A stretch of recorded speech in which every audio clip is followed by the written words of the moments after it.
बोलिए श्री कृष्ण भगवान की जय। एकादशी मैया की जय। कामदा एकादशी व्रत कथा। चैत्र मास के शुक्ल पक्ष की एकादशी का नाम कामदा एकादशी है। धर्मराज युधिष्ठिर बोले कि हे भगवान, आपको कोटि बार प्रणाम है। मैं आपके चरणों में बारंबार प्रणाम करता हूँ और प्रार्थना करता हूँ कि आप कृपा करके चैत्र मास के शुक्ल पक्ष की एकादशी का कथा वर्णन कीजिए। श्री कृष्ण भगवान बोले कि हे राजन, आप एक पुरानी कथा सुनिए, जिसको वशिष्ठ जी ने राजा दिलीप से कही थी। राजा दिलीप ने पूछा कि गुरुदेव, चैत्र मास के शुक्ल पक्ष की एकादशी का क्या नाम है, उसमें किस देवता की पूजा होती है तथा उसकी क्या विधि है, सो अब कृपा पूर्वक कहिए। महर्षि वशिष्ठ जी बोले, हे राजन, चैत्र मास के शुक्ल पक्ष की एकादशी का नाम कामदा है। यह पापों को नष्ट कर देती है, जैसे अग्नि सूखे काष्ठ आदि को जला करके नष्ट कर देती है, वैसे ही कामदा एकादशी के पुण्यों के प्रभाव से पाप नष्ट हो जाते हैं और पुत्र की प्राप्ति होती है। इसके व्रत से कुयोनि छूट जाती है और अंत में स्वर्ग लोक की प्राप्ति होती है। अब मैं इसका महात्म सुनाता हूँ, ध्यान पूर्वक सुनो। प्राचीन काल में एक भोगीपुर नामक नगर था। वहाँ पर अनेक ऐश्वर्यों से युक्त पुंडरीक नाम का एक राजा राज्य करता था। वहाँ अनेकों अप्सराएं, गंधर्व, किन्नर आदि वास करते थे। उस जगह ललिता और ललित नाम का स्त्री पुरुष अत्यंत वैभवशाली घर में निवास करते हुए विहार किया करते थे। वे दोनों एक दूसरे को बहुत प्रेम करते थे और अलग हो जाने पर व्याकुल हो जाते थे। एक समय राजा पुंडरीक गंधर्व सहित सभा में शोभायमान थे। उस जगह ललित गंधर्व भी उनके साथ गाना गा रहे थे और उसकी प्रियतमा ललिता उस जगह नहीं थी। इससे वह उसको बहुत याद करने के कारण अशुद्ध गाने लगा। नागराज कोरकोटक ने राजा पुंडरीक से इसकी शिकायत की। इस पर राजा पुंडरीक ने श्राप दे दिया कि अरे दुष्ट, तू मेरे सामने गाता हुआ भी अपनी स्त्री का स्मरण कर रहा है। इससे तू कच्चे मांस और मनुष्य को खाने वाला राक्षस होगा। तू महापापी है। अपने कर्म का अब तू फल भोगो। राजा पुंडरीक के श्राप से वह ललित गंधर्व उसी समय एक विकराल राक्षस हो गया। उसका मुख भयानक हो गया। उसके नेत्र सूर्य चंद्र के समान प्रदीप्त होने लगे। मुंह से अग्नि निकलने लगा। उसकी नाक पर्वत की कंदराओं के समान विशाल हो गया और गर्दन पहाड़ के समान लगने लगी। उसके सिर के बाल पर्वत पर उगने वाले वृक्षों के समान दिखाई देने लगे। उस समय की उसकी भुजाओं 2-2 योजन लंबी हो गई।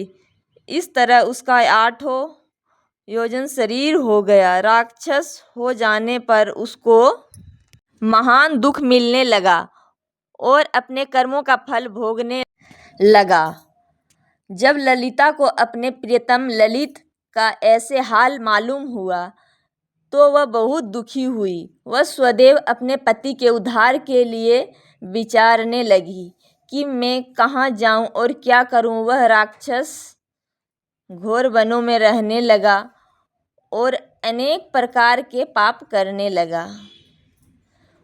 उसकी स्त्री ललिता भी उसके पीछे पीछे जाती और वह विलाप करती रहती। एक दिन वह अपने पति के पीछे घूमते घूमते विंध्याचल पर्वत पर चली गई। उसने उस जगह श्रृंगी ऋषि का आश्रम देखा। वह शीघ्र ही उसके पास गई और उस ऋषि के सम्मुख जाकर विनय करने लगी। उसे देखकर श्रृंगी ऋषि बोले, हे सुभगे, तुम कौन हो और कहाँ से आई हो, किस लिए आई हो? ललिता बोली, हे मुनि, मैं वीरधानवा नामक गंधर्व की कन्या ललिता हूँ। मेरा पति राजा पुंडरीक के श्राप से एक भयानक राक्षस हो गया है। उससे मुझको महान दुख हो रहा है। आप उसे राक्षस योनि से छूटने का कोई श्रेष्ठ उपाय बताइए। तब श्रृंगी ऋषि बोले, अरे गंधर्व कन्या ललिता, अब चैत्र मास के शुक्ल पक्ष की एकादशी आने वाली है। उसका नाम कामदा एकादशी है। उसके व्रत करने से मनुष्य के समस्त कार्य शीघ्र ही सिद्ध हो जाते हैं। यदि तू उसके व्रत के पुण्य को अपने पति को देगी तो वह शीघ्र ही राक्षस योनि से छूट जाएगा और राजा का श्राप शांत हो जाएगा। मुनि के ऐसे वचन को सुनकर ललिता ने आनंद पूर्वक उसका व्रत किया और द्वादशी के दिन ब्राह्मणों के सामने अपने व्रत का फल अपने पति को दिया और भगवान से प्रार्थना करने लगी कि हे प्रभु, मैंने जो यह व्रत किया है उसका फल मेरे पति देव को मिले, जिससे उसकी राक्षस योनि शीघ्र ही छूट जाए। एकादशी का फल देते ही उसका पति राक्षस योनि से छूट गया और अपने पुराने स्वरूप को प्राप्त हुआ। वह अनेक सुंदर वस्त्रों तथा आभूषण से अलंकृत होकर पहले की भांति ललिता के साथ विहार करने लगा।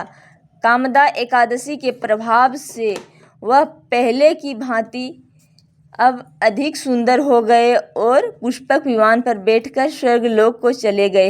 हे राजन, इस व्रत को विधि पूर्वक करने से समस्त पाप नष्ट हो जाते हैं।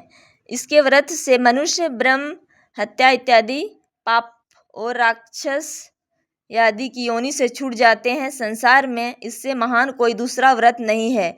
इसकी कथा का महात्म्य श्रवण एवं पाठन से वाजपेय यज्ञ का फल प्राप्त होता है। बोलो श्री कृष्ण भगवान की जय। एकादशी महारानी की जय।